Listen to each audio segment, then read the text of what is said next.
देखते हैं वाक्य क्या होता है। चलिए समझते हैं वाक्य क्या है। दो या दो से अधिक पदों के सार्थक समूह को जिसका पूरा पूरा अर्थ निकलता हो वाक्य कहते हैं। उदाहरण, सत्य की विजय होती है। ठीक है, सत्य की विजय होती है। इस तरह देखें आपके यहाँ पे सत्य की विजय होती है जो वर्ड है क्या है, एक सरल वाक्य है। उसमें क्या है, पूरा वाक्य यानी पूरा सेंटेंस दिया गया है, कर्ता भी दिया गया है, कर्म भी दिया गया है और क्रिया भी दी गई है। इस तरह से देखा ये वाक्य का उदाहरण है। ये कहने का मतलब है जब दो से अधिक पद मिलते हैं तो वाक्य बनता है। चलिए वाक्यांश क्या होता है, यानी वाक्यांश शब्दों के ऐसे समूह को जिसका अर्थ हो निकलता हो किंतु पूरा पूरा अर्थ नहीं निकलता हो वाक्यांश कहलाते हैं। जैसे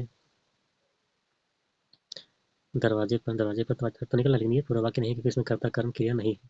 कोने में, वृक्ष के नीचे आज, अर्थ तो निकलता है किंतु पूरा पूरा अर्थ नहीं निकलता। इसलिए जैसे दरवाजे पर कौन है पता नहीं, कौन दरवाजे पर है पता नहीं, कौन कोने में कौन है पता नहीं, वृक्ष के नीचे कौन है भी नहीं पता।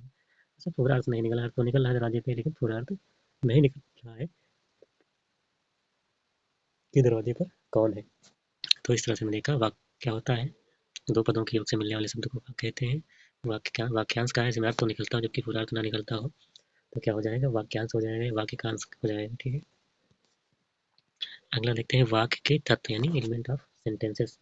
यह देखते हैं कि वाक्य में कौन कौन से तत्व होते हैं जिनसे मिलकर हमारा वाक्य का निर्माण होता है।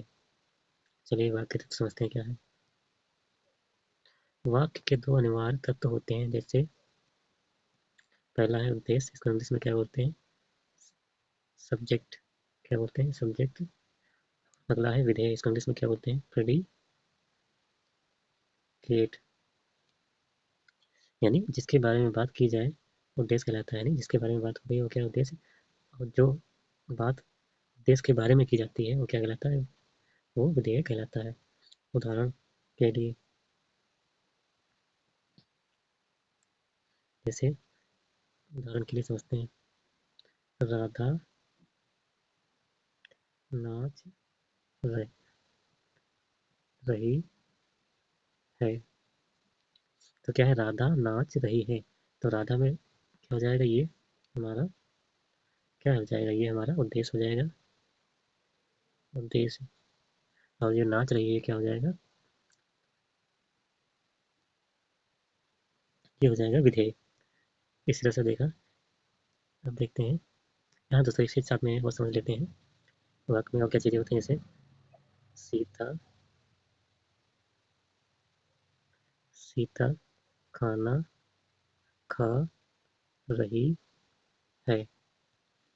तो सीता खाना खाए तो वाक्य में कितनी चीजें होती हैं, सब्जेक्ट होता है, क्रिया होती है, सब्जेक्ट क्रिया और कर्ता। ठीक है, वाक्य यानी वाक्य तीन अंग होते हैं, सब्जेक्ट यानी कर्ता, कर्ता कौन हो जाएगी, सीता।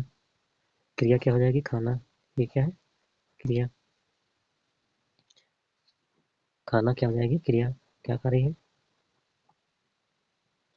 खाना। ठीक है, कर्ता कर्म क्या हो जाएगा, खाना, क्या खा रही है, खाना, क्रिया हो जाएगा कर्म।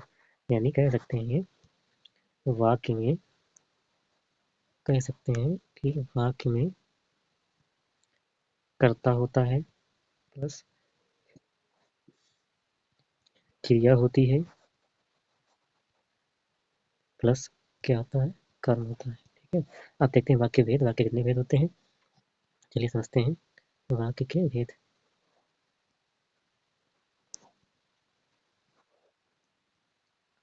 वाक्य के भेद, तो वाक्य भेद कौन कौन से हैं, वाक्य भेद क्या है, दो प्रकार से कर सकते हैं, विभाग दो प्रकार से बांट सकते हैं। पहला है कौन सा, अर्थ के आधार पर। ठीक है, अर्थ के आधार पर। दूसरा क्या है, रचना के आधार पर, रचना के आधार पर। यानी कह सकते हैं वक्ता वाक्य को दो प्रकार से बांटा जा सकता है, पहला है अर्थ के आधार पर, दूसरा है रचना के आधार पर। क्या है, अर्थ के आधार पर, पहला है अर्थ के आधार पर। दूसरा है रचना के आधार पर। ठीक है। अब दोस्तों समझते हैं जो अर्थ के आधार पर वाक्य भेद होते हैं। अर्थ के आधार पर भेद, अर्थ के आधार पर भेद होते हैं 8। और अगला जो है रचना के आधार पर। रचना के आधार पर दोस्तों कितने भेद होते हैं? 3। तो पहला जो प्रकार है वो हम देखते हैं अर्थ के आधार पर वाक्य के भेद। तो अर्थ के आधार पर वाक्य भेद कितने होते हैं? 8 भेद होते हैं। कौन कौन से? पहला विधानवाचक वाक्य। कौन सा है? विधान विधानवाचक वाक्य। फिर है दूसरा है निषेधवाचक वाक्य। तीसरा है आज्ञावाचक वाक्य। अगला है प्रश्नवाचक वाक्य। और अगला है 5 नंबर, वो है क्या? विस्मयादिबोधक वाक्य, जिसमें हर्ष शोक विलास आदि होता है, शब्दों का प्रयोग किया जाता है। फिर है संकेतवाचक वाक्य। संकेतवाचक वाक्य। फिर और 7वां है संदेहवाचक वाक्य। और जो अंतिम है अर्थ के आधार पर वाक्य, वो है इच्छावाचक वाक्य। चलिए सभी को बारी बारी समझते हैं कि आठों प्रकार की परिभाषाएं क्या है, इसके उदाहरण क्या है। तो जो पहला प्रकार जो हमारा है अर्थ के आधार पर हमने देख लिया कि अर्थ के आधार पर 8 भेद होते हैं, वाक्य 8 भेद होते हैं। ठीक है। जो पहला प्रकार है वो है विधानवाचक वाक्य। वो समझते हैं विधानवाचक वाक्य। जिन वाक्यों में क्रिया के करने या होने की सूचना का बोध हो, विधानवाचक वाक्य कहते हैं। जैसे राकेश ने दूध पिया, तो क्या है? क्रिया हो रही है इसमें। जैसे वर्षा हो रही है तो यानी क्रिया भी हो रही है, तो उसमें क्रिया के होने का बोध हो, तो इस तरह के वाक्यों को क्या कहेंगे? विधानवाचक वाक्य। यानी कह सकते हैं क्रिया के वर्तमान में होने का बोध हो, तो क्या कहेंगे? इस तरह के वाक्य को विधानवाचक वाक्य कहते हैं। अगला है निषेधवाचक वाक्य। चलिए समझते हैं निषेधवाचक वाक्य। इन वाक्यों के कार्य ध्यान से समझिए, कार्य ना होने का यानी कार्य नहीं होने का भाव प्रकट हो, उन्हें क्या कहेंगे? निषेधवाचक वाक्य कहेंगे। जैसे मैंने दूध नहीं पिया, जो नहीं वर्ड है ये क्या है? ये निषेधवाचक वाक्य है। मैंने खाना नहीं खाया। ठीक है। यानी इसमें कार्य के ना होने का बोध हो, वो निषेधवाचक वाक्य। और जिसमें कार्य के होने का बोध हो, ठीक है, वो क्या होगा? वो हो जाएगा हमारा विधानवाचक वाक्य। अगला देखते हैं आज्ञावाचक। अगला प्रकार जो है वो है दोस्तों आज्ञावाचक वाक्य। जिन वाक्यों में आज्ञा, प्रार्थना, उपदेश या कहने का मतलब है, इसमें आज्ञा हो, प्रार्थना हो, उपदेश मिला हो, आदि का ज्ञान प्राप्त होने आज्ञावाचक वाक्य कहते हैं। जैसे बाजार जाकर फल ले आओ, यानी इसमें क्या है? किसी के आदेश का पालन किया जा रहा है, बड़ों का सम्मान किया है। ठीक है। तो आज्ञा है, ठीक है, आज्ञा ही तो है, इसलिए इसे आज्ञावाचक वाक्य कहते हैं। अगला देखते हैं प्रश्नवाचक वाक्य। क्या है प्रश्नवाचक वाक्य? चलिए समझते हैं प्रश्नवाचक वाक्य क्या कहते हैं। जिन वाक्यों से किसी प्रकार के प्रश्न यानी क्वेश्चन, जैसे क्या, क्यों, ठीक है, का बोध होने प्रश्नवाचक वाक्य कहते हैं। जैसे सीता तुम कहाँ से आ रही? तो कहाँ वर्ड क्या होगा? प्रश्नवाचक वाक्य को इंडिकेट कर रहा है। तुम क्या क्या वर्ड क्या पढ़ रहे हो? तो क्या है? प्रश्नवाचक वाक्य के बारे में बता रहा है।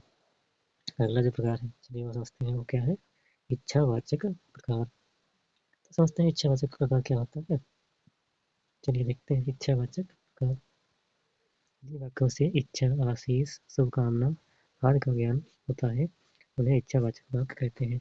जैसे तुम्हारा कल्याण, क्या तुम्हारी इच्छा ही तो है, भगवान तुम्हें लंबी उम्र दे, ये क्या इच्छा है, इसलिए क्या हो जाएगा? इच्छावाचक वाक्य हो जाएगा। अगला वाक्य जो है संदेहवाचक वाक्य। क्या है? संदेहवाचक वाक्य। चलिए समझते हैं अगला संदेहवाचक वाक्य। जिन वाक्यों से संदेश भावना व्यक्त होती है उन्हें संदेशवाचक वाक्य कहते हैं। जैसे शायद शाम को वर्षा हो रही है, यानी कन्फर्म नहीं है, शायद वर्षा हो जाए। वह आ रहा होगा, यानी कन्फर्म नहीं आ रहा होगा। हमें क्या मालूम होगा, यानी हमें कन्फर्म नहीं कि हमें मालूम है। इसमें क्या संदेह का भाव प्रकट हो रहा है, इसलिए हो सकता है राकेश आ जाए, तो ये क्या हो जाएगा, संदेहवाचक वाक्य हो जाएगा। चलिए अगला प्रकार देखते हैं, वो क्या है। अगला जो प्रकार हमारा रहेगा वो है विस्मयादिबोधक वाक्य। क्या है,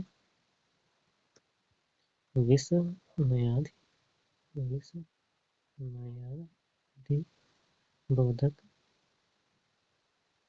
वाक्य। चलिए समझते हैं। जिन वाक्यों से आश्चर्य, यानी किसी चीज को हम देख के बड़ा भयभीत, मतलब बहुत ज्यादा भयभीत हो जाए, ठीक है, या किसी से गुस्सा आने लगे, घृणा हो जाए, क्रोध आए, या किसी के देखकर हम शोक का भाव प्रकट हो, तो इस तरह से जितने भी भाव प्रकट हो उन्हें क्या कहेंगे, विस्मयादिबोधक वाच्य, विस्मयवाच्य, विस्मयादिबोधक वाच्य वाक्य कहेंगे। जैसे कौन कौन से विस्मयादिबोधक वाक्य हो सकते हैं, या शब्द हो सकते हैं। वाह कितना सुंदर दृश्य है, उसके माता पिता दोनों ही चल बसे, यानी शोक को बता रहा है, वो कितना सुंदर है उसको बता रहा है। बोला शाबाश तुमने बहुत अच्छा काम किया, शाबाशी का काम हो रहा है। इस तरह से मैंने देखा ये विस्मयादिबोधक वाक्य के उदाहरण। अगला जो प्रकार है वो है हमारा संकेत वाचक वाक्य, यानी किसी चीज का संकेत हो रहा हो। जैसे जिन वाक्यों में एक क्रिया का होना दूसरी क्रिया पर निर्भर होता है उन्हें संकेतवाचक वाक्य कहते हैं। ठीक है, यानी कहने का मतलब है इस क्रिया में एक क्रिया का दूसरे क्रिया पर क्या है, होना निर्भर हो, तो उन्हें संकेतवाचक वाक्य कहेंगे। जैसे यदि परिश्रम करोगे तो क्या हो गया, वो सफल होगे। पिताजी अभी तक आते तो अच्छा होता, अगर वर्षा होगी तो फसल अच्छी होगी। अगला देखते हैं, अगर तुम हिंदी अगर तुम हिंदी की कक्षा पूरी देखते तो पास हो जाते। कहने का मतलब ये एक क्रिया दूसरी क्रिया पर क्या है, निर्भर है। ठीक है, इस तरह के वाक्यों को संकेतवाचक वाक्य कहेंगे। तो हमने अभी तक देखा कि वाक्य दो भेद होते हैं, एक अर्थ के आधार पर, एक रचना के आधार पर। अर्थ के आधार पर वाक्य 8 भेद होते हैं, और रचना के आधार पर वाक्य क्या होते हैं, वाक्य 3 भेद होते हैं। ठीक है, रचना के आधार पर वाक्य के कितने भेद होते हैं, 3 भेद होते हैं। अर्थ के आधार पर, अर्थ के आधार पर हमें देखे, अर्थ के आधार पर भेद कितने होते हैं, 8, और रचना के आधार पर 3 होते हैं। ठीक है, एग्जाम में कैसे पूछना था डायरेक्ट कि वाक्य के भेद अर्थ के आधार पर कितने होते हैं, रचना के आधार पर कितने होते हैं। ठीक है, इस तरह से क्वेश्चन एग्जाम में पूछा जाता है सभी एग्जामों में। चलिए देखते हैं रचना के आधार पर वाक्य भेद। तो रचना के आधार पर वाक्य भेद दोस्तों होते हैं 3, सरल वाक्य, संयुक्त वाक्य और मिश्रित वाक्य। इसी को इंग्लिश में क्या बोलते हैं, सिंपल सेंटेंसेस और कॉम्प्लेक्स सेंटेंसेस और कंपाउंड सेंटेंसेस। तो देखते हैं, पहला है सरल वाक्य। क्या है, सरल वाक्य, इसी को इंग्लिश में बोलते हैं सिंपल सेंटेंसेस। ठीक है, अगला है संयुक्त वाक्य और मिश्र वाक्य। संयुक्त वाक्य और मिश्र वाक्य क्या बोलते हैं, कंपाउंड कंपाउंड सेंटेंस। ठीक है, मिश्र वाक्य को क्या बोलते हैं इंग्लिश में, कॉम्प्लेक्स सेंटेंस। क्या बोलते हैं, कॉम्प्लेक्स सेंटेंसेस। ठीक है, रचना के आधार वाक्य 3 भेद होते हैं। पहला प्रकार देखते हैं, वो है सरल वाक्य, सिंपल टेंसेस, सिंपल सेंटेंस। ठीक है, चलिए समझते हैं। जिन वाक्यों में केवल एक ही उद्देश्य हो, जिन वाक्यों में केवल एक ही उद्देश्य हो, एक ही विधेय हो, ठीक है, तो उस तरह के वाक्य सरल वाक्य कहते हैं। इन वाक्यों में एक ही क्रिया होती है। कहने का मतलब है एक वाक्य हो, एक क्रिया हो। ठीक है, तो क्या है, एक ही कर्ता हो। इस तरह के वाक्य क्या कहेंगे, सरल वाक्य कहेंगे, जैसे मुकेश पढ़ता है तो इसमें क्या मुकेश करता हो गया, क्रिया प्रति हो गया, तो इसमें एक वाक्य क्रिया है, राकेश ने भोजन किया। चलिए समझते हैं अगला प्रकार, तो है कंपाउंड सेंटेंस है, संयुक्त वाक्य। चलिए समझते हैं। जिन वाक्यों में दो या दो से अधिक सरल वाक्य समुच्चय बोधक अवयवों से जुड़े हों, ठीक है, जैसे और अथवा इत्यादि शब्द, तो इस तरह के वाक्य को क्या कहेंगे, संयुक्त वाक्य कहेंगे। जैसे वह सुबह गया और शाम को लौट आए, तो इसमें और जो वर्ड है क्या है दोस्तों, और जो वर्ड है ये क्या समुच्चय, समुच्चय इंग्लिश में बोलते हैं सेट, यानी जोड़ा, समुच्चय बोधक शब्द है, ठीक है। वह सुबह गया और लौट गया, मुकेश बोलो पर असत्य नहीं, तो क्या मुकेश बोलो पर असत्य नहीं, इस तरह के वाक्य को संयुक्त वाक्य कहते हैं। अगला जो प्रकार है, लास्ट प्रकार रचना के आधार पर, वो है दोस्तों क्या है, वो है हमारा मिश्रित, मिश्रित वाक्य। क्या है, मिश्रित वाक्य। चलिए समझते हैं। जिन वाक्यों में एक मुख्य प्रधान वाक्य हो और अन्य उसी पे निर्भर हो, ठीक है, अन्य क्या हो, उसी पे निर्भर हो, तो इस तरह के निर्भर हो या अन्य आश्रित वाक्य में क्या मिश्रित वाक्य कहते हैं। इनमें एक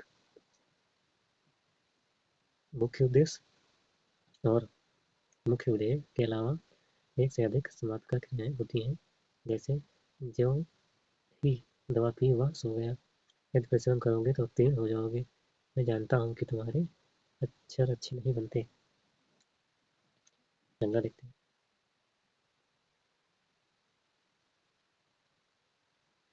यदि यदि